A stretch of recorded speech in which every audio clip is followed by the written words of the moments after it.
Assalamualaikum warahmatullahi wabarakatuh. Hai para pencinta catur dan para caturmania, selamat datang kembali di Legenda Catur Dunia.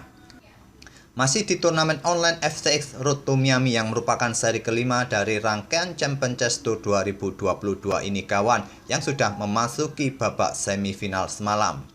Dan tampilan yang saya gunakan ini merupakan halaman utama dari website chess24.com, website resmi dari turnamen Champion Chess Tour. Kalian bisa mendapatkan segala informasi turnamen online ini jika kalian mengunjungi website ini. Ini bukan promosi kawan, ya sekedar hanya untuk memberikan info bagi kalian jika ingin mengetahui informasi-informasi mengenai turnamen online ini kawan. Oke, kembali ke babak semifinal semalam kawan, dan berikut inilah hasil-hasil game yang terjadi semalam di babak semifinal antara Grandmaster Wei Yi melawan Richard Rapport. Richard Rapport ini kalah dalam permainan rapid langsung kawan, yaitu 1 kali bermain remis. Di game keduanya Rapport kalah, game ketiganya juga kalah, sehingga game keempatnya tidak dilanjutkan kawan, karena percuma, nilainya tidak akan, istilah orang Jawa, tidak nututi walaupun Richard Rapport menang pada game keempat. Sedangkan Grandmaster Levon Aronian menang atas Jan-Christophe Duda juga langsung dalam permainan rapid kawan, dengan 2 kali remis dan 2 kali menang. Sehingga nanti Grandmaster Levon Aronian ini akan bertemu dengan Grandmaster Wei Yi di babak final kawan. Dan di video kali ini kita akan ulas 2 game langsung kawan. 1 game dari Rapport melawan Wei Yi, dan 1 lagi Levon Aronian melawan Jan-Christophe Duda. Seperti biasa, saat ada 2 game, ya pasti nanti durasinya agak sedikit panjang. Mohon bersabar, siapkan kuota kalian jika nanti mungkin beberapa analisa atau langkah-langkah alternatif nanti akan sedikit saya skip, tidak akan saya tunjukkan biar videonya agak ya sedikit pendek, dan kita akan nikmati langkah-langkah asli dari kedua pemain ini. Hanya momen-momen yang cukup krusial saja nanti kita akan coba otak-atik kawan. Langsung ke permainan pertama yang akan kita ulas ini adalah permainannya Jan-Christophe Duda versus Levon Aronian. Dan ini merupakan game keempat kawan. Setelah pada game pertama remis, game kedua Levon menang, game ketiga remis. Jadi di game keempat ini Jan-Christophe Duda harusnya bisa menang untuk memaksa ke tie break permainan bridge atau sampai nanti ke Armageddon. Tapi nyatanya seperti yang saya jelaskan tadi, hasilnya sudah jelas kawan. Tapi kita nikmati saja permainan kedua pemain ini, di mana Jan-Christophe Duda pegang putih mengawali dengan pembukaan pion D4, pion D5 oleh Aronian, dan pion C4 tentu saja Queen's Gambit. Gambit diterima, memilih variasi diterima oleh Levon Aronian, tentu saja pion E4 untuk mendapatkan penguasaan petak pusat. Langsung diserang dengan pion E5 membuat langkah pengorbanan kawan. Ini adalah variasi center atau variasi McDonald defense. Dan kebanyakan di database game-game terdahulu, pion pukul pion ini sangat jarang kawan dimainkan oleh putih. Tidak lebih dari 10 game di database. Tentu saja di sini akan memberikan kesempatan hitam untuk melakukan pertukaran menteri, dan kemungkinan akan berlanjut langkah-langkahnya seperti ini kawan. Di sini hitam akan melakukan rokade panjang dengan tempo. Ya, seperti biasanya dalam tahap pembukaan apapun masih bisa terjadi. Seperti yang kalian lihat, putih pun walaupun sudah tidak bisa melakukan rokade, ya masih belum ada masalah yang terlalu serius di posisi ini. Variasi pertukaran atau menerima pengorbanan pion hitam ini sangat jarang. Kebanyakan pada posisi ini adalah kuda F3. Inilah yang dipilih oleh Jan-Christophe Duda untuk melanjutkan pengembangan sekaligus untuk ancam pion. Dan di sini pion pukul pion merupakan pilihan utama kawan. Pilihan nomor 2 adalah gajah B4. Inilah yang dipilih oleh Levon Aronian dengan tempus skak, ditutup oleh kuda. Barulah sekarang pion E pukul pion D4 dipukul balik dengan kuda. Memukul balik dengan menteri tak ada masalah, tapi ya itu kemungkinan hitam akan melakukan pertukaran menteri. Ingat, ini adalah game keempat. Levon hanya butuh hasil remis, jadi kemungkinan dia akan bermain simple kawan. Jika ada kesempatan bertukar menteri, kenapa tidak? Di sini Jan-Christophe Duda memukul balik pion hitam dengan kuda. Kuda berkembang ke D7 lanjut Levon, dan selanjutnya di sini gajah ambil pion C4 hitam.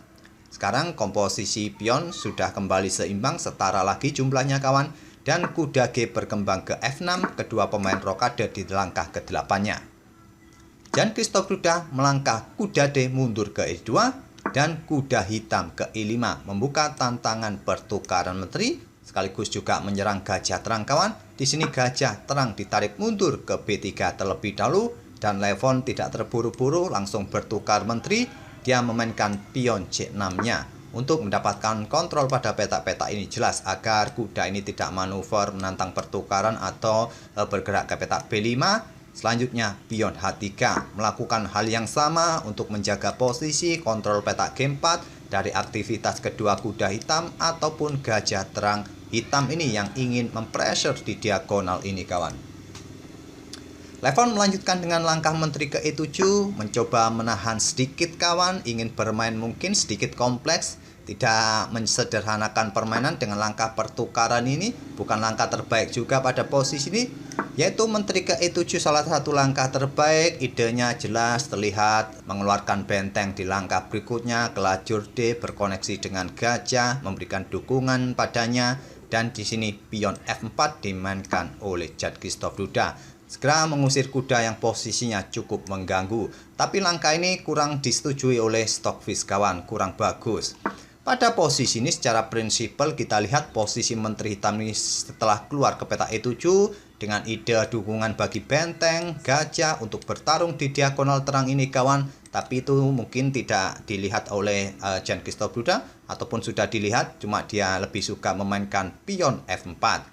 Langkah terbaik bagi putih menurut komputer adalah menteri ke petak C2 kawan untuk menghindari benteng ini. Kalaupun sekarang hitam memainkan gajah ataupun benteng keluar ke sini, anggap saja gajah terlebih dahulu agar bentengnya segera terkoneksi, maka di sini pion F4 baru bisa dimainkan. Kalaupun gajah hitam mulai melakukan serangan, ya simpel raja bergeser, mungkin terjadi pertukaran gajah terang, bisa kalian pukul balik menggunakan pion B kawan. Dan tentu kuda sekarang akan ditarik mundur.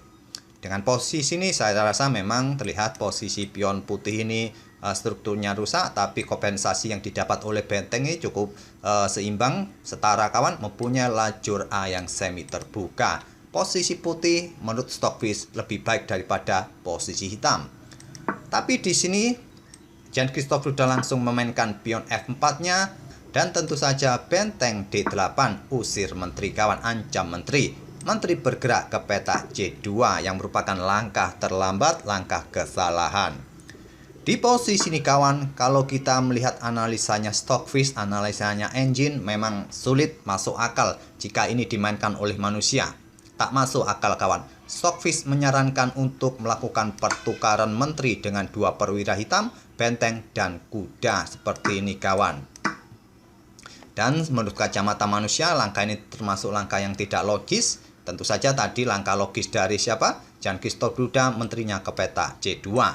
Tapi jika berlanjut kawan, kemungkinan adalah kuda hitam G4, tidak akan berani putih ambil kuda ini. Karena kenapa?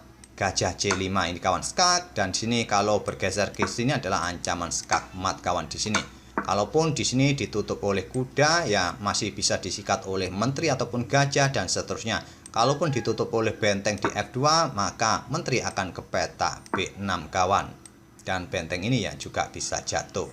Ya bisa juga di backup dengan kuda di D1, dan di sini selanjutnya adalah gajah akan pukul pion yang ada di petak G4 terlebih dahulu, sikat kuda ataupun kuda yang ada di petak D1 ini tetap saja putih dalam posisi kolaps. Tapi jika pada posisi ini, jika kuda melakukan pengorbanan seperti ini tidak diterima, di sini putih bisa melanjutkan ambil pion yang ada di petak F7, dan ancaman berikutnya adalah discover check. Tentu saja raja akan menghindar. Dengan formasi atau komposisi seperti ini, situasi seperti ini, engine menyatakan permainan masih cukup seimbang. Tapi bagi kacamata manusia kawan, permainan seperti ini cukup menakutkan. Apalagi di atas papan masih banyak buah, walaupun di sini kita unggul dua perwira, yaitu satu perwira mayor dan satu perwira minor. Tapi kita sudah tidak mempunyai menteri lagi kawan, cukup menakutkan bagi manusia. Menteri C2 oleh Jan-Christophe Duda, gajah C5 skak, raja H1, kemudian kuda ke D3. Persiapan melakukan ancaman skak di sini kawan, dan di sini pion E5 dimainkan oleh Duda, kembali membuat langkah-langkah yang kurang presisi kawan. Pada posisi ini pion F5 merupakan jawaban terbaik daripada pion E5 ini, yang akan membuat petak lemah petak F5 bagi gajah ke depannya kawan. Direspon dengan langkah kuda G4, langkah brilian, idenya sama seperti yang saya sebut tadi kawan. Dengan pengorbanan ini jika diterima oleh putih, maka lajur H akan terbuka, memberikan kesempatan untuk eksekusi skakmat satu langkah. Kuda E4, balasan Jan-Christoph Duda untuk menambah kontrol peta F2, dan di sini gajah ke F5, memberikan pressure bagi kuda E4, dan di backup oleh saudaranya kuda 2 naik ke G3, di sini kuda ke F2 skak. Dan di sini Jan-Christoph Duda memutuskan pukul kuda hitam dengan kuda, membuka diagonal terang, artinya melakukan pengorbanan menteri, melakukan pertukaran menteri dengan 2 kuda hitam. Kalau di sini, kalau Stockfish menyarankan sikat kuda ini dengan benteng kawan, dan jika berlanjut seperti ini, ya komposisinya masih tetap unggul hitam dengan keunggulan sepasang benteng melawan sepasang gajah. Tapi permainan masih berlanjut, masih menarik untuk dilanjutkan kawan. Ya bagi kita kaum pos ronda, dengan komposisi seperti ini siapa takut untuk melanjutkan. Lanjut terus sampai buah-buah habis. Oke, kita lanjut ke langkah aslinya. Jan-Christoph Duda melakukan pengorbanan menteri kawan untuk mendapatkan 2 kuda hitam. Gajah pukul gajah dipukul balik oleh pion A, benteng D3, ancam kuda, ancam pion B3, di sini kuda lari ke peta E4. Sekarang pion F5, garbu kedua kuda putih. Kalaupun dipukul menggunakan N-pasen, kuda ini akan tewas kawan. Kuda putih memilih sikat gajah di peta C5 ini dengan tempo ancam benteng, jadi dia punya kesempatan menyelamatkan kuda atau temannya. Kuda putih disikat oleh menteri hitam, bentengnya selamat, dan kuda di sini lari ke F2 serang benteng. Benteng naik ke peta D5, tidak tertarik untuk ambil pion ini kawan, dan selanjutnya benteng putih A4. Benteng A ditumpuk di lajur D, benteng C4 serang menteri setelah menteri bergeser ke peta B5 ini kawan, memberikan pressure atau pimpinan bagi benteng kedua benteng putih ini. Di posisi ini Jan-Christoph Duda menyerah di langkah ke-25. Dia sudah tidak mempunyai cara lagi untuk melakukan counter attack atau serangan balik kawan. Jadi dia sudah merasa cukup untuk mengakhiri babak semifinal di game keempat ini.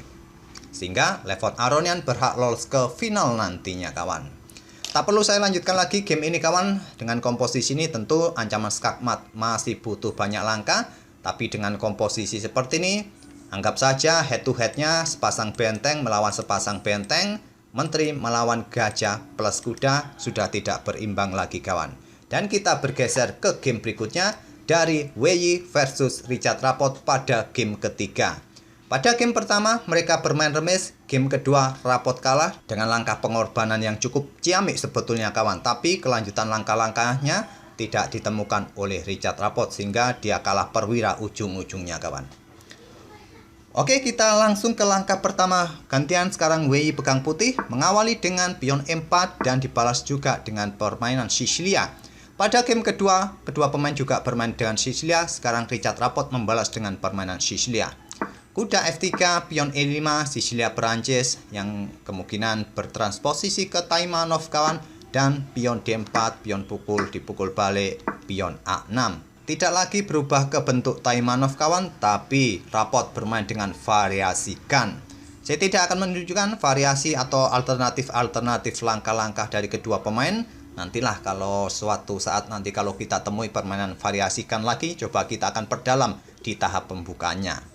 Gajah D3, lanjut Wenji, melanjutkan pengembangan. Gajah C5 juga melanjutkan pengembangan dengan tempo ancam kuda. Kuda mundur ke B3, berbalik ancam gajah, gajah mundur ke A7. Selanjutnya menteri E2, di sini kuda C6. Kedua pemain masih melakukan tahap pembukaan dan Wei mencoba menetralisir kekuatan gajah hitam ini di diagonal ini kawan, yang sudah bersembunyi menjadi sniper, dan tantangan pertukaran gajah ditolak oleh Rapport. Dia melanjutkan pengembangan kuda G ke E7.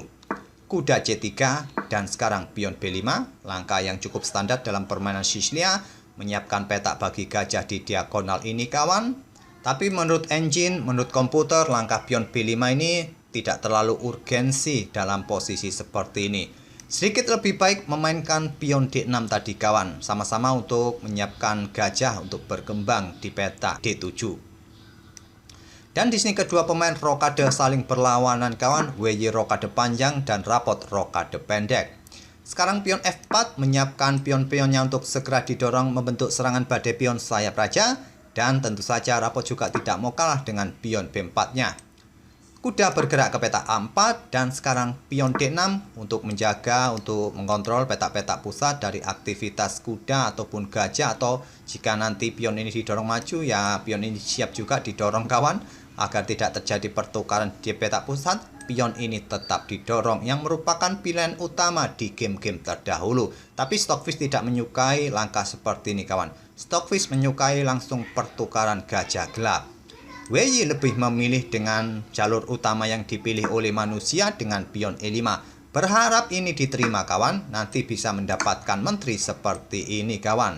Dan discover tag menteri hitam akan jatuh nanti. Tentu saja langkah jebakan seperti ini tidak mempan terhadap Super Grandmaster. Kuda D5 pilihan Richard Rapot untuk ancam gajah gelap di sini kawan. Dan di sini WY langsung bertukar gajah. Dan harusnya bisa langsung dipukul balik oleh benteng, tapi Rapot memilih ambil pion F4 ini. Mungkin secara kalkulasi Rapot nanti bisa mendapatkan menteri kalau tidak pindah, ataupun gajah dengan tempo skak, nanti baru bisa ambil gajah gelap A7 ini. Tapi sayangnya yang mungkin menjadi miskalkulasi dari Rapot adalah menteri ini bisa bergerak ke petak terang F3 kawan dan memberikan serangan tusuk sate double attack nanti bagi kuda dan benteng yang berada satu diagonal ini. Mungkin inilah yang jadi miskalkulasi dari Richard Rapot. Tadi harusnya benteng ini langsung sikat gajah, itulah langkah terbaik.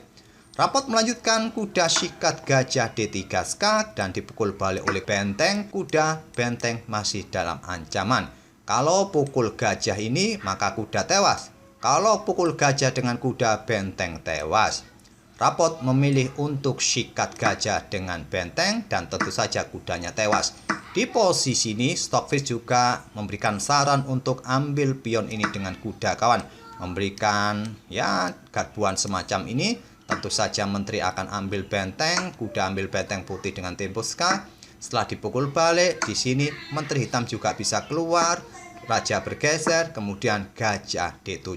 Discover attack juga menyerang kuda yang ada di peta A4 ini. Setelah menteri bergeser, gajah bisa mendapatkan kuda di peta A4.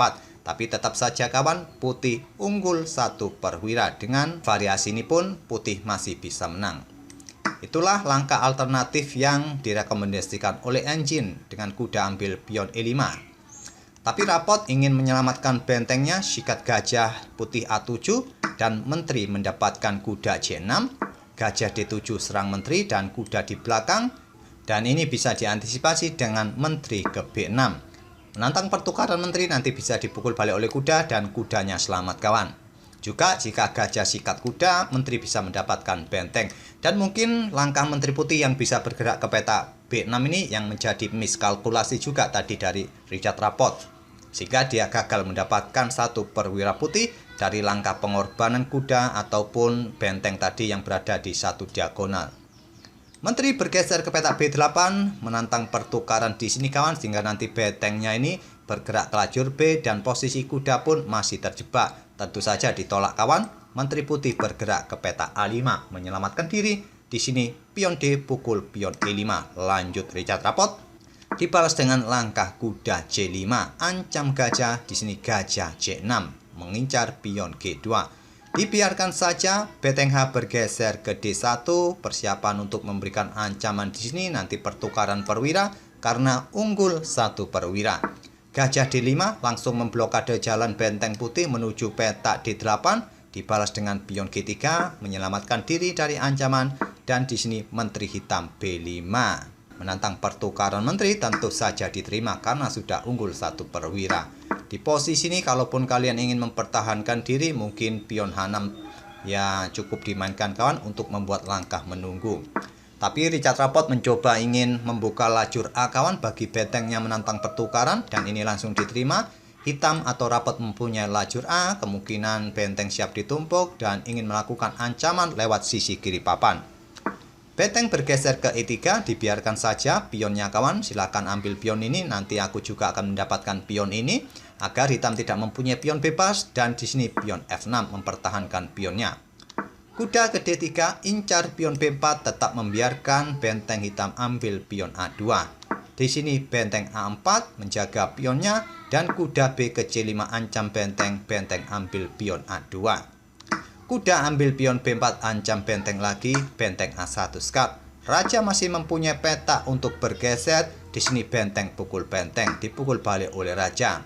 Terlihat langkah Richard Rapport ini sudah frustasi kawan, dan ini merupakan game ketiganya. Jika dia kalah, ya sudah tidak berlanjut ke game keempat. Artinya Richard Rapport bisa gugur jika di game ini sampai kalah.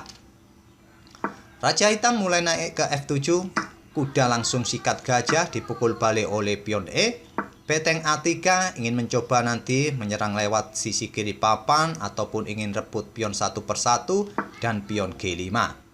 Benteng A5 ingin rebut pion B4. Kuda D3 ancam pion lagi, di sini pion D4. Kuda ambil pion raja hitam E6 dan pion G4 untuk menghentikan laju pion, laju raja, kemudian nanti benteng bisa melakukan eksekusi, memaksa raja mundur, dan seterusnya kawan. Pion H5 dan benteng A6 skak. Di posisi ini hitam atau Richard Rapport menyerah di langkah ke-36. Karena sudah percuma kawan, walaupun dia untung satu pion, unggul satu pion, tapi putih unggul satu kuda. Percuma juga dilanjutkan. Kecuali waktunya sudah mepet, tinggal beberapa detik, berharap bisa menang waktu, dan berharap lawan juga melakukan blunder, bisa saja melanjutkan permainan.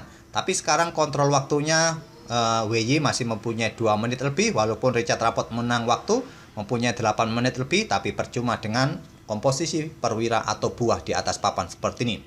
Kalau permainan tetap dilanjutkan, ya bisa jadi seperti ini. Anggap saja raja ini mundur ke peta F7 kawan. Ya di sini kuda bisa lompat ke D5 serang pion ini. Kalau pion ini didorong maju, ya simple. Di sini pion G pukul pion F5 bisa jadi, ataupun kalian melangkah dengan raja bergerak ke peta G6. Simple saja, kuda akan pukul pion yang ada di peta F6. Kalau di sini disikat oleh benteng, maka pion pukul pion skat, raja mundur, dan di sini benteng pukul benteng, dipukul balik oleh raja. Dengan komposisi pion seperti ini pun kawan, putih akan tetap menang karena putih masih mempunyai pion B. Dan hitung-hitungannya head to headnya kawan, pion C melawan pion D dan pion G melawan pion H di sini kawan yang ada di belakang, dan raja bisa mengawal pion hitam yang berada di pusat, tapi raja hitam sudah tidak bisa mengejar lagi dua pion putih di sisi kanan papan ini dan di lajur B. Nanti bingung mau mengejar yang kanan atau yang kiri sudah kawan.